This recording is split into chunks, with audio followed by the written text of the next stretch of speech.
Welcome to All Things Policy, a daily podcast by the Takshashila Institution. We are a bunch of policy nerds based in Bengaluru, and we like bringing fresh perspectives to Indian affairs and Indian perspectives to global affairs. So grab a cup of coffee, sit back, and join us for today's chat.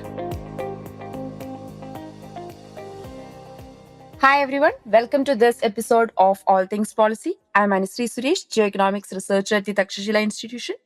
The past couple of weeks have been really interesting and eventful in terms of India's foreign policy visits and developments. Nepal's Foreign Minister Shishir Kanal visited India, marking the first ministerial level visit from Nepal since Prime Minister Balendra Shah took office in March 2026. The president of Myanmar recently visited India, making it his first international visit since assuming office. India also hosted Venezuela's acting president Delcy Rodriguez.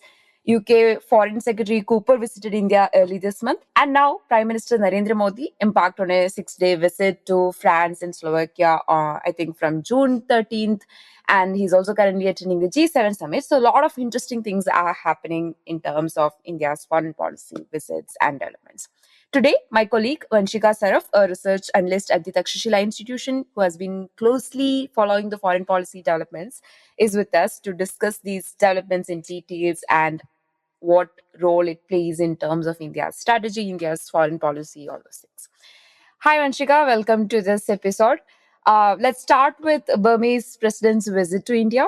So, Vanshika, can you give us a broad overview of like what this visit entails and its importance, all those things? Thank you, Anshri, so much. As you correctly pointed out in the introduction, this is the first international visit by the Myanmar president, who was actually in a lot of ways also responsible for the coup in 2021. Yes. And therefore, there was a lot of political discussion, controversy around this visit. But I think I'll start with saying that look, Myanmar for us is obviously a very close neighbor, and it's too important for us to sideline Myanmar for so long, because since the coup the country has faced diplomatic isolation by the rest of the world. So in that ways, this was the most visible high sort of impact summit. And obviously India has very long porous border with Myanmar, but it is also considered for us the only land bridge to Southeast Asia. So in our heads, sustained dialogue is therefore a lot more useful than disengagement or than isolation. And I'll come later to how the world actually did that. But coming to the agenda of the visit, there were the usual things, but also border management, trade, energy, connectivity projects, as a lot of people might know, the Kaladan and the trilateral highway, which have been stalled for a long time. There was also great reassurance by Myanmar that Myanmar's territory would not be used against Indian security interests. I think largely, if I had to distill it down, there were 4 objectives for India, right? One was obviously greater cooperation against insurgency, against the criminal networks that operate around the border. Second, reviving these connectivity projects that have suffered, repeated delays. A third, I think, which is the most interesting, is access to opportunities, whether that's in mining, critical minerals, agro processing, infrastructure, because these are areas where Myanmar is very rich in resources. And finally, obviously, preventing Myanmar from becoming very dependent on China, which is always one of our strategic objectives in the neighborhood. Yeah, given that the Myanmar's president's political legitimacy remains highly contested in the world stage and everything, why do you think India received the Myanmar president the way it did? And and I do think that India's approach kind of differed from the other partners, other powers, for example, ASEAN and all the other countries. If you look at it. So can you delve deeper into why and Yeah, so exactly. So I think the biggest concern for us and the primary reason why we engage is security, and primarily also internal security. Because if we see the zone between the India-Myanmar border, for long there has been a lot of insurgent movement there. There's narcotics trafficking. There is spillover from Myanmar's own civil war that we've seen. So all of these northeastern states, especially Manipur, Mizoram, Nagaland, Arunachal, for them, an unstable Myanmar is a constant sort of hurdle. So for India to protect these states, we need to have operational channels with whoever is exercising power in Naypyidaw, even if that power is contested, even if it's unpopular. And this is why we cannot have our Myanmar policy driven by the frustration of the West or by ASEAN for not respecting the 5 point consensus. And again, as I mentioned, China is deeply embedded in Myanmar's infrastructure, in its defense sector. So if India starts vacating the field, Beijing will sort of consolidate its position further. But coming to, how our approach was different, and I think this is why we need to see how ASEAN, which Myanmar is a part of, has been sort of treating Myanmar, because it has, in fact, these elections, it has not recognized the outcome of these elections because they had excluded a lot of political parties. There's also a high level ban. So Myanmar is still barred from sending political representatives to ASEAN summits. They are only permitted to send bureaucratic, non-political figures. So in these ways, Myanmar has been isolated by the ASEAN and even by the West. There are a lot of sanctions, Yeah. US sanctions on Myanmar. So I think in that way, India has taken the route of engagement. We do have to be careful though, because we have to maintain channels, but we need to be careful that we're not offering some sort of political rehabilitation, right? Because we cannot narrow our understanding of the country to one military backed leadership. And this is important because Myanmar today is effectively not controlled by one power. It's very fragmented. There are large parts of the country that remain contested by, you have ethnic armed organizations, EAOs, resistant forces, you have local actors. So we need a policy that, of course, engages with the Tatmadaw, but also is more layered. We need to engage with other actors in Myanmar. We need to have backdoor contacts with the ethnic actors. We need to continue investing in our development partnership that will essentially benefit the Burmese people ultimately. So I think those are things we need to be really cognizant of. But one thing that sort of caught my attention in the joint statement, Anushree, was talking about the rupee CAD settlement mechanism. And both of us have worked a lot on, India's regional sort of currency settlement systems. And I think this mechanism was first started about in May 2024. Yes. So I was just curious, what's the status of this now? Has this framework actually allowed both India and Myanmar to continue trade without US dollar? What's the update there? Yeah. So just to go back in, I think 2 years back when this mechanism was introduced, it was a time when the junta cannot easily access or transact in US dollars. And you had a situation where Myanmar's foreign exchange reserves were depleting, and they were not able to conduct trade because of the lack of dollars in it. And that's how they introduced the mechanism. That's how we looked at the rupee CAD mechanism to kind of buy, kind of go beyond the dollar and the transactional mechanism that comes with the dollar to do the trade within the rupee CAD settlement mechanism, right? And it did help for India as well as Myanmar to continue the trade with Myanmar despite the sanctions and despite the issues that we were having with using dollar as the trade settlement mechanism. And in the joint statement that came out of the meeting as well, kind of pledged to expand and optimize the trade via this rupee CAD route and continue to do that. And if you actually look at the trade volume between India and Myanmar in the last 2 years post the settlement came into picture, there's quite a lot of improvement in terms of trade. However, the India's import from the Myanmar has been, there's a fluctuations because at times there might be like a peak and then all those things. But the we don't have any official data on like how much they used this transaction settlement mechanism for the trade.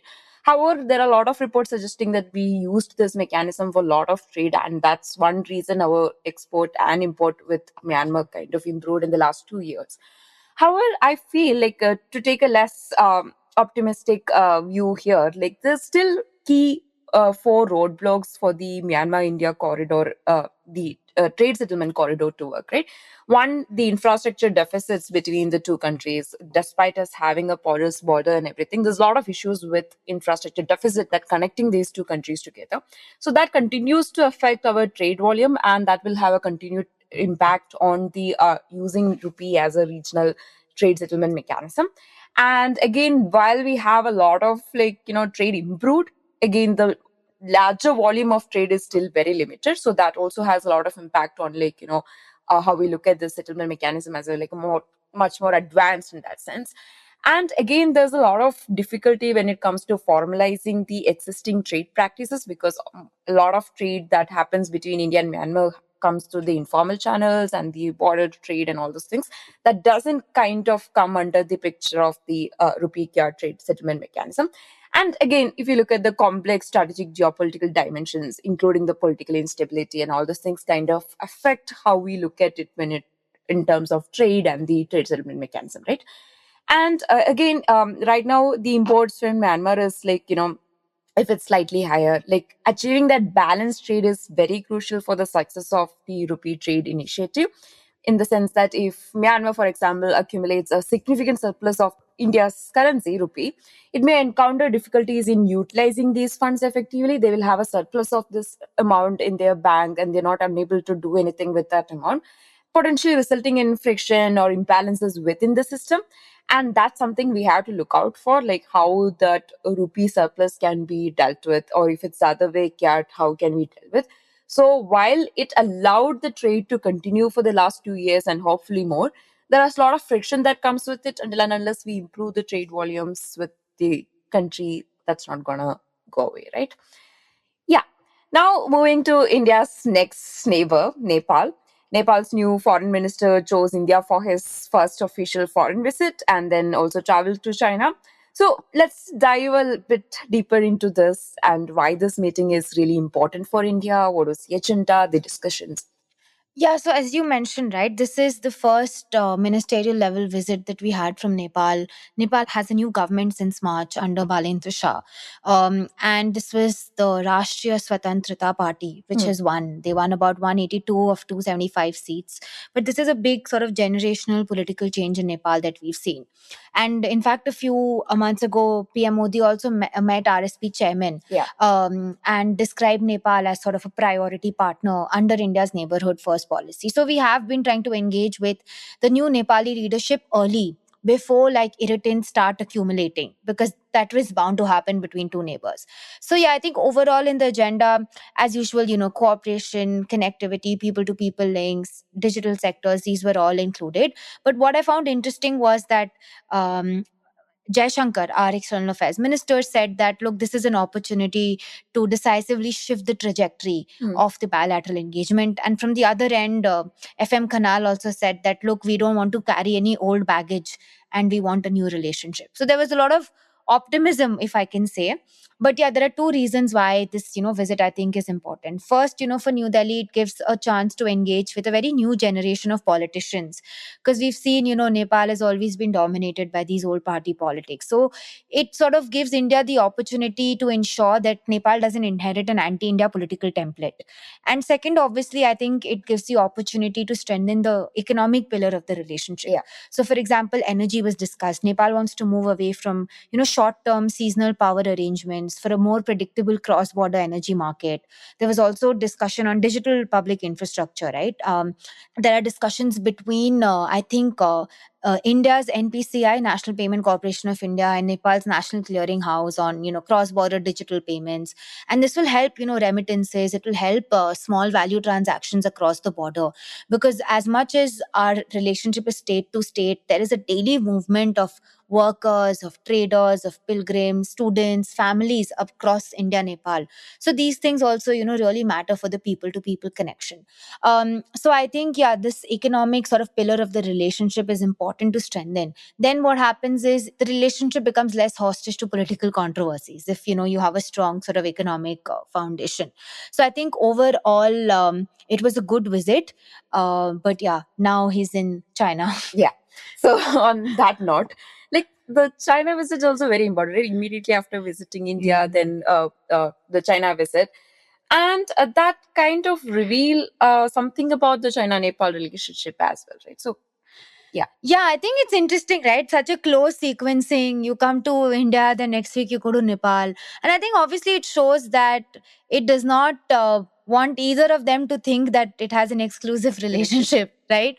And when Kanal went to China, he met with Foreign Minister Wang Yi. He also met with senior Communist Party officials. They discussed, as usual, infrastructure, trade, investment, etc. But what was interesting is that he also attended an investment conference in Beijing, where Chinese companies were invited to invest in Nepal, and and the new government in Nepal showed that yes, we're a very business friendly environment. So yeah, I think if we see in that way, obviously Nepal and China have a deep sort of economic relationship. In fact, Kanal acknowledged that in Nepal had not adequately utilized China's tariff-free access for more than 8,000, Nepalese products. And again, the argument was Chinese investment will help create a lot of, jobs, etc. So that was one aspect, which was the economic aspect. But then there is also, again, with China, always the political aspect. So Nepal reaffirmed the One China principle and, said its territory won't be used against any activities that are directed against China, etc. So I would say Nepal's relationship with both India and China have sort of different functions. India still is Nepal's most accessible market. It's very important for, exports, electricity. It's a very important development partner. China, on the other hand, is seen as a very important source of, large scale investments, tourism, technology. So yeah, I think for us, we need to keep in mind that look, Nepal's relationship with China is inevitable. They will have a deep, comprehensive relationship, but we also need to be cognizant of our role as a reliable partner for Nepal. Yeah. So yeah, I think it's interesting to see these successive consecutive visits. Yeah. So now moving away from our neighborhood to look at the larger problem maybe India was facing in the last couple of months since the effective closure of Strait of Hormuz. We had the lot of concerns about the fuel and and all those things. So Venezuelan acting president Delcy Rodriguez visited India last week, and Venezuela supplied approximately some 40 to 427,000 barrels per day to India in May 2026 alone, and making India its second largest buyer that month, right? So, can Venezuelan oil materially reduce India's dependence on the Strait of Hormuz and the larger Gulf region? Yeah, I think this is something that we need to think about, right? Now, Venezuela, we know, possesses some of the world's largest oil reserves. And as you mentioned, in May, we became the second largest buyer of Venezuelan crude oil. So clearly, even during the visit, India was described by Venezuela as a preferred sort of energy partner. And it was also a signal that Indian companies are willing to expand their presence in the Venezuelan oil and gas sector. Now, of course, this comes, after the removal of sanctions by the US and all of that. But we still need to realize that look, Venezuela is geographically still very distant. Therefore, there will be more flight times, more costs. And for the longest time, the industry in Venezuela suffered from underinvestment, deterioration of their own energy related infrastructure, and of course, uncertainty because of US. But now we're realizing that there is a change, and Venezuelan crude is actually quite, I would say, suitable for certain Indian refineries. But again, the problem is that if tomorrow America decides to change its mind and again tighten, its rules on Venezuela, then it would again complicate our own sort of shipping, our payments, etc. So we need to realize that any sort of diversification that we're doing is a sort of a supplementary hedge at the moment. Because if we see data of the last few months, our top suppliers are still Russia, UAE, and Saudi Arabia. Venezuela is fifth actually, and Brazil is fourth. So we have been diversifying, but we still need to continue doing that. We need to have larger reserves of our own. We need to have more refining flexibility. We need to have better relationships with other states across the region. So yeah, but it's a good, let's say, direction that we're taking towards energy security. Yes. Yeah. So again, another aspect, like I know that we're jumping from one land to another continent, but it's a really nice lot of developments happening in the last 2 weeks, and that's something. So the British Foreign Secretary Ms. Cooper visited India earlier this month, and so there's a lot of things happening with India-UK relationship as well, with the FTA that was signed last year and all those things. So in the new meeting that we had, like what was discussed, and what does that say about the changing nature of India-UK relations, given that we have an FTA in the pipeline? Yeah, I think this was interesting because, so as you mentioned, Yvette Cooper, she is the Secretary of State for Foreign, Commonwealth and Development Affairs, and this was the first visit to India as Foreign Secretary. So there were a lot of things on the agenda: India UK Vision 2035, talking about the 10-year defense industrial partnership, and opening of, in fact, UK campuses in India, which I found interesting. So there are two UK universities that have already opened branches in India. One is University of Southampton in NCR region, and another is Queen's Belfast in Gujarat. But after this meeting, there is talks of a Liverpool campus being opening in Bengaluru next year. So I think that was an interesting takeaway. Apart from that, I think an important development was that there was kicking off of this critical mineral supply chain observatory between the UK Foreign Secretary and the Minister of Coals and Mines. And initially, in the joint statement, when I read this GSCO, I didn't really understand what it is. But today, I was thankfully on the British High Commission's social media posts, and I find out that this is actually an interactive digital tool that would track, global supply networks related to critical minerals, identify risks and disruptions, and sort of generate market intelligence that can support decision making for policymakers. And more interestingly, it's actually backed almost, there is 2.54 million pound backing as a joint investment, with 1.2 million coming from the UK government. And they're planning to establish this satellite observatory in Dhanbad, which is, close home for me because I'm from Calcutta.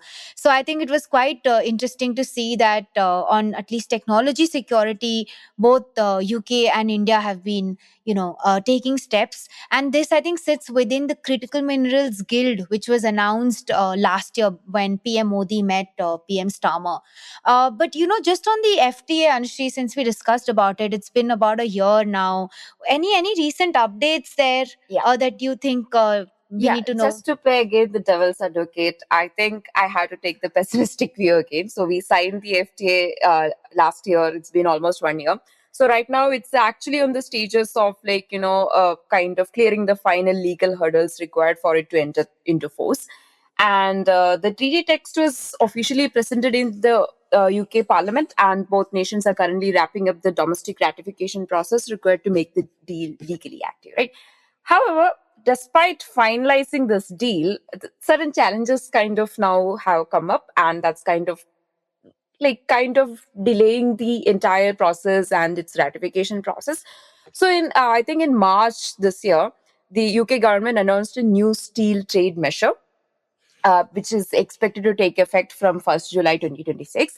And the issues includes like another issue that is again the CBAM, the carbon border mechanism, adjustment mechanism. Again, the UK is introducing, which is expected to take place in 2027.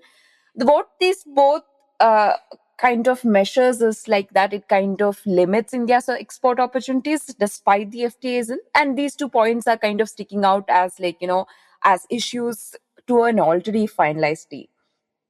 So, as per the steel safeguard measures from for July 1st, 2026, the UK will restrict tariff-free steel imports by 60% compared with the existing steel safeguard regime.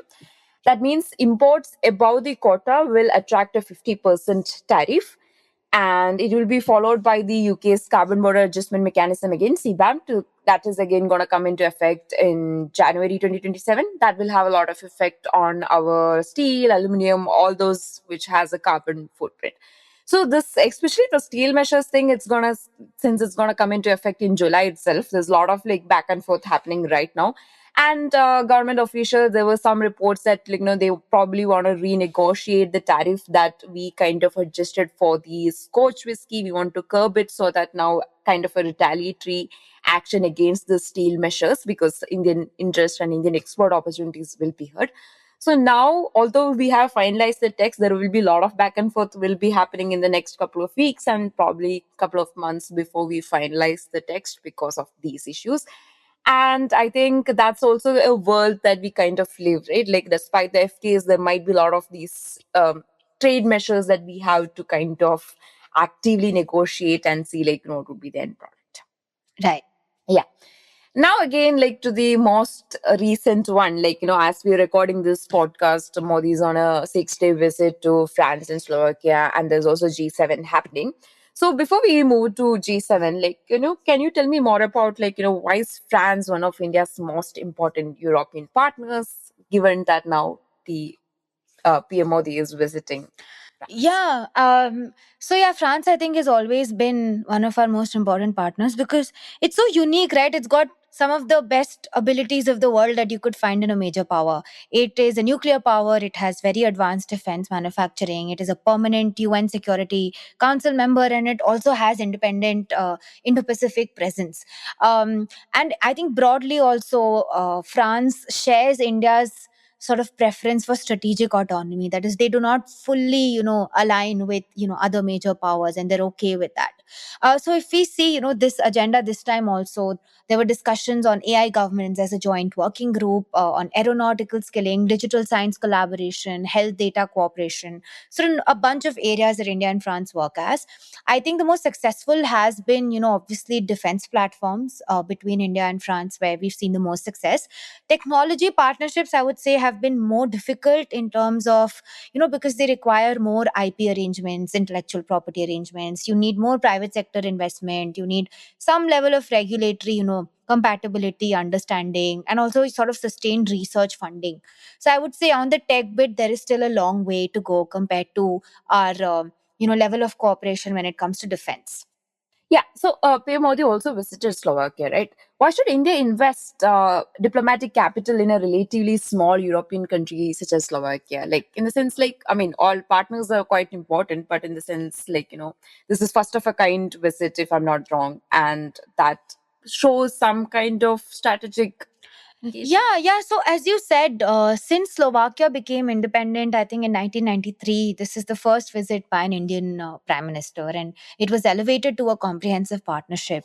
Again, with various sort of sectors that we want to cooperate on. We also signed arrangements on labor mobility, digital technologies, critical infrastructure, etc. But I think why Slovakia is important is because, in terms of geographical area, it might be small, but it's a very strong automotive and advanced manufacturing base, and that can sort of help India to have an entry point into Central European sort of supply chains.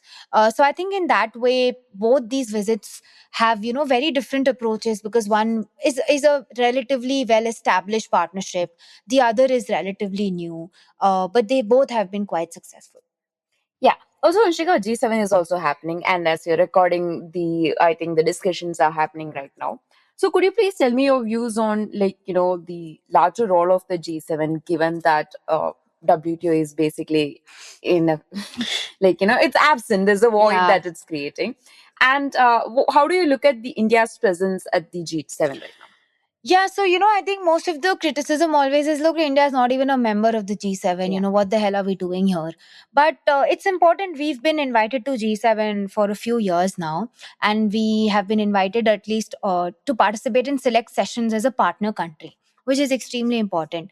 Now, if you look at the history also, right, G7 was created after the 1970s oil shock and Mm. sort of economic turbulence.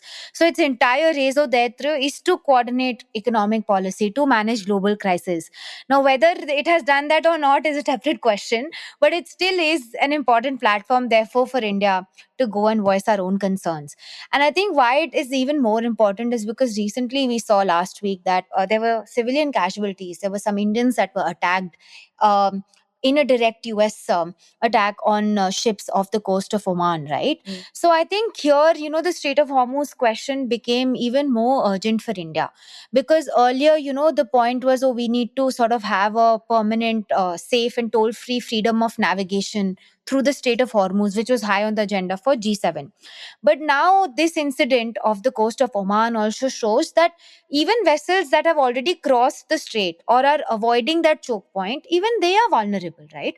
So there is supposed to be a bilateral meeting between Modi and Trump. Yeah. And I think India should really use this platform to, directly confront US on what are the rules of engagement. How is the US planning to enforce its blockade without affecting Indian mariners, right? Mm. Because a lot of the merchant navy folks are Indians by design. So therefore, we need answers from the US, and I think at least on the sidelines of the G7, we have an opportunity to do that. And even otherwise, this time at the G7, France has invited. other Gulf partners, so Saudi Arabia, UAE, Qatar, even Egypt. So I think this will give India another opportunity to participate in a conversation with them. So overall, I think, we need to be at these G7 meetings even without being, a permanent member, because usually these are the strongest economies of the world. They're making decisions about interest rates, about enforcement of sanctions that we saw after the Russia-Ukraine war. So there is a lot of leverage that these powers have, and whatever they decide then has a effect on our inflation, our currency depreciation. So therefore, given how big an economy India is, our appearance on the forum, in my opinion, is valuable. Whether we get outcomes out of it is a separate question, but for us to be there to voice our concerns, I think that itself is valuable. Yeah. Just to add to that, I think even the France has deliberately placed a lot of this economic imbalances that we are seeing right now, and the risk of fragmentation of the global economy also at the center of this agenda. And I think there will be a lot of conversation about the future of artificial intelligence and all those things as well, probably. And I think India's active participation, like you rightly mentioned, is of India's interest and relevance because, given the nature of the geoeconomic and geopolitical world that we live in, the fragmentation and the effective absence of norm-setting institutions like WTO or any of the other institutions, it's I think it's optically as well as strategically quite important to discuss these opportunities and its potential. And bilaterally, again, like you mentioned, even with the meeting with the US, trade deals and how our trade and export opportunities would look like, there's a lot of prospects and opportunities to discuss this. Anyway, thanks a lot, Vanshika. It was a really engaging discussion that I think we covered pretty much all the continents. So we did. Yeah. I think Africa we didn't. Yeah. The India-Africa summit has actually been delayed since the outbreak of Ebola, I think. Yeah. But the moment that happens, I'm excited to do another podcast on that. We'll be back with more. Thanks a lot. Thank you for joining. And thanks a lot, everyone, for listening to us. If you liked our show, dive into Takshashila's research on technology, strategy, and economic affairs. Check us out at our Twitter handle @TakshashilaINST or our website takshashila.org.in.